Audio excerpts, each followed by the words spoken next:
अध्याय 4। जंगल में शैतान द्वारा मसीह यीशु की परख। इसके बाद पवित्र आत्मा के निर्देश में यीशु को बंजर भूमि ले जाया गया कि वह शैतान द्वारा परखे जाए। उन्होंने 40 दिन और 40 रात उपवास किया।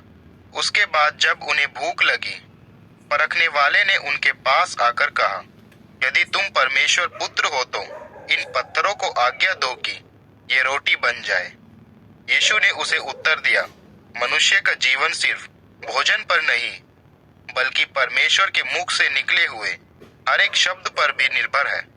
तब शैतान ने यीशु को पवित्र नगर में ले जाकर मंदिर के शीर्ष पर खड़ा कर दिया और उनसे कहा, यदि तुम परमेश्वर पुत्र हो तो यहाँ से नीचे कूद जाओ, क्योंकि लिखा है, वह अपने स्वर्गदूतों को तुम्हारे संबंध में आज्ञा देंगे तथा वे तुम्हें हाथों हाथ उठा लेंगे कि तुम्हारे पैर को पत्थर से चोट ना लगे। उसके उत्तर में यीशु ने उससे कहा, यह भी तो लिखा है, तुम प्रभु अपने परमेश्वर को ना परखो। तब शैतान यीशु को अत्यंत ऊंचे पर्वत पर ले गया और विश्व के सारे राज्य और उनका सारा ऐश्वर्य दिखाते हुए उनसे कहा, मैं ये सब तुम्हें दे दूंगा यदि तुम मेरी दंडवत वंदना करो। इस पर यीशु ने उसे उत्तर दिया, हट शैतान, दूर हो, क्योंकि लिखा है, तुम सिर्फ प्रभु अपने परमेश्वर की ही आराधना और सेवा किया करो। तब शैतान उन्हें छोड़कर चला गया और स्वर्गदूत आए और उनकी सेवा करने लगे। सेवकाई का प्रारंभ गलील प्रदेश से। यह मालूम होने पर कि बपतिस्मा देने वाले योहन को बंदी बना लिया गया है, यीशु गलील प्रदेश में चले गए और नाजरेत नगर को छोड़ कफरनहूम नगर में बस गए, जो झील तट पर जेबुलून तथा नफ्ताली नामक क्षेत्र में था।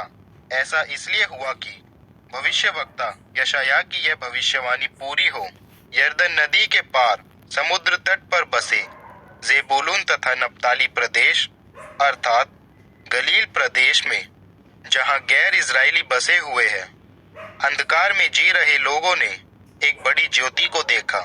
गहन अंधकार के निवासियों पर ज्योति चमकी। उस समय से यीशु ने यह उपदेश देना प्रारंभ कर दिया, मन फिराओ, क्योंकि स्वर्ग राज्य पास आ गया है। पहले 4 शिष्यों को बुलाया जाना। एक दिन गलील झील के किनारे चलते हुए यीशु ने 2 भाइयों को देखा, शिमयोन जो पेत्रोस कहलाए तथा उनके भाई आंद्रियास को, जो समुद्र में जाल डाल रहे थे, क्योंकि वे मछुआरे थे। यीशु ने उनसे कहा, मेरा अनुसरण करो, मैं तुम्हें मनुष्यों के मछुआरे बनाऊंगा। वे उसी क्षण अपने जाल छोड़कर यीशु का अनुसरण करने लगे। जब वे वहां से आगे बढ़े तो यीशु ने 2 अन्य भाइयों को देखा तथा उनके भाई योहन को। वे दोनों अपने पिता के साथ नाव में अपने जाल ठीक कर रहे थे। यीशु ने उन्हें बुलाया। उसी क्षण वे नाव और अपने पिता को छोड़ यीशु के पीछे हो लिए। सारे गलील प्रदेश में यीशु द्वारा प्रचार और चंगाई की सेवा। यीशु सारे गलील प्रदेश की यात्रा करते हुए उनके यहूदी सभागृहों में शिक्षा देते हुए स्वर्ग राज्य के ईश्वरीय सुसमाचार का उपदेश देने लगे।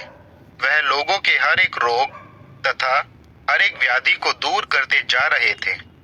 सारे सीरिया प्रदेश में उनके विषय में समाचार फैलता चला गया और लोग उनके पास उन सब को लाने लगे जो रोगी थे तथा उन्हें भी जो विविध रोगों, पीड़ाओं, दुष्ट आत्मा, मूर्छा रोगों तथा पक्षाघात से पीड़ित थे।